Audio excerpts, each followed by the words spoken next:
Albert and Possible Finance are built around different approaches to short-term money management, so the better choice depends on whether you want financial tools or access to borrowing options. By the end, you'll know how Albert and Possible Finance compare, what each service is designed for, and which type of user each one may fit better. The main difference is simple.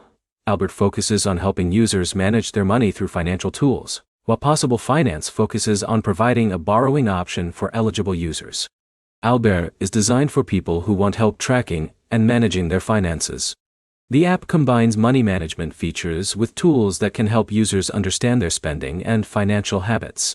If your main goal is organizing your money and getting a clearer view of your finances, Albert may be the type of app you are looking for. Possible Finance works differently because it is centered around access to a small loan product. Instead of focusing mainly on budgeting and money organization, it gives eligible users a way to apply for financing through the app. But the approval process is also different between the two. Albert looks more like a financial management platform, while Possible Finance evaluates users for its lending product.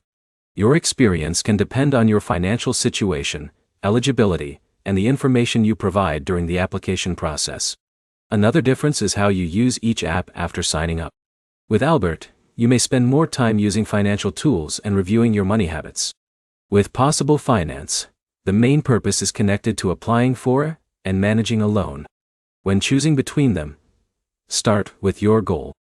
If you need help understanding your spending and managing your finances, compare Albert's money tools with what you already use. If you need access to borrowing, review Possible Finance's loan terms and make sure the repayment process fits your budget. Neither app is automatically better for everyone.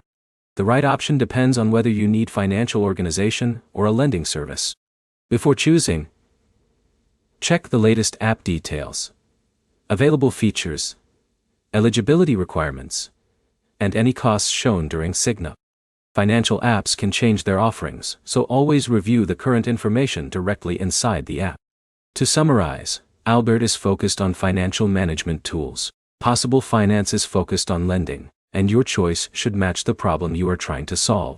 Take a few minutes to compare the features and terms before creating an account. If this comparison helped you make a decision, like the video and subscribe for more app comparisons.